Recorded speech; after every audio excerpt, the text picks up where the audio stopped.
Kıymetli izleyenler, herkese merhaba. Yayınıma hoş geldiniz. Burada 21 yıllık bir bulaşık makinamız var. Suyun basıncı düştüğü zaman yıkama yapmıyor.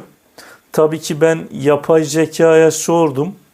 Yapay zeka bunun arkada su hortumuyla makinenin bağlantı yerinde bir süzgeç olduğunu söyledi. O süzgecin kireçlenmiş olabileceğini söyledi.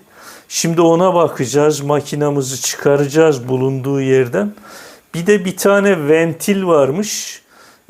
O da bozulmuş olabilir dedi. Bakalım arıza nerede, onu bulacağız. Şimdi makinamız şu anda açık konumda. Şimdi ben başlata basıyorum. Şimdi böyle bir ses çıkıyor ama yıkamaya geçmiyor, suyu da alamıyor. Yani makineden gelen ses bu normalde ama yıkamaya bir türlü geçmiyor. Kıymetli izleyenler, asıl ses bu. Normalde bakınız burada yıkama ışığı yanıyor. Başlattık. Böyle bir ses geliyor ama yıkamaya geçmiyor. Şimdi makinamızı çıkarıp bakalım. Kıymetli izleyenler, bunu çıkaracağım. Evet. Herhangi bir pislik ve kireçleme gözükmüyor. Ama o delik çok küçük. İç tarafta bir şeyler mi var? Ona bir bakmak lazım. Kıymetli izleyenler, bakınız bu süzgeç de bayağı bir kirlenmiş. Suyu boşaltmada da zorlanabilir. Bundan kaynaklı bir şey de olabilir. Tabi bunları temizleyeceğiz. Başka ne gibi sıkıntılar var? Tabii ki bunun yeri nereydi derseniz, bakınız şurayı söktüm. Bunu buradan söktük. Tabii şunu söktük. Buralarda gördüğünüz gibi yağlanmış. Bunları güzelce bir temizliğini yapacağız. Şuralar kirlenmiş. Şuralar da pislenmiş. Temizledim. Şu parçayı söktüm. 3 vida tutuyormuş. Şimdi tekrardan yerine koyacağım şöyle. Bir tane bu vida şu arada görünmüyor. Biri şu, bir tanesi de bu. Ve şu da buraya girecek. Şu şekilde. Tabii ben vidalarını sıkacağım şimdi. Bu parçamızı yerine taktık. Şimdi şunu da koyuyoruz şu şekilde.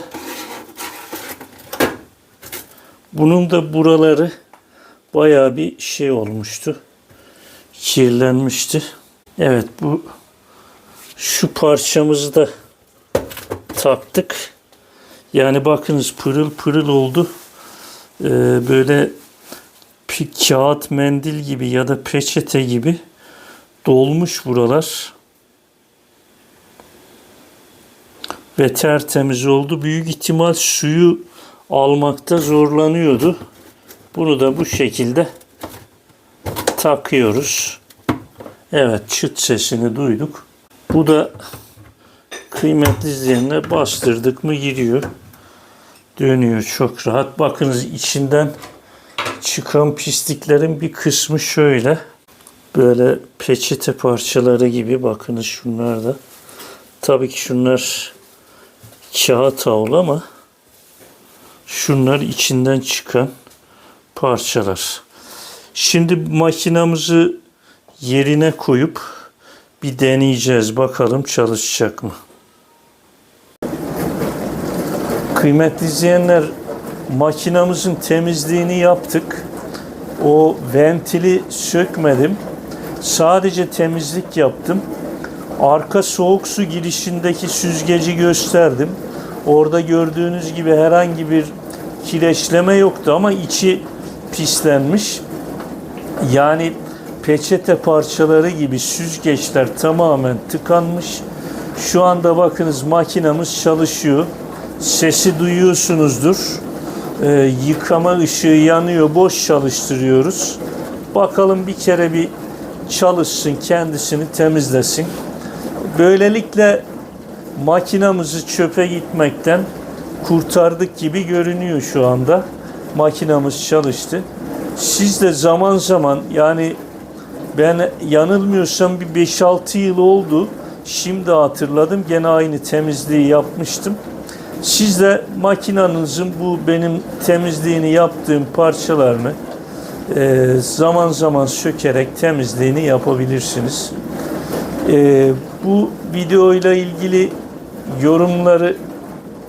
yorum yapabilirsiniz. Eğer beğendiyseniz de beğenme tuşuna basabilirsiniz. Bir sonraki paylaşımda görüşmek üzere. Hoşça kalın.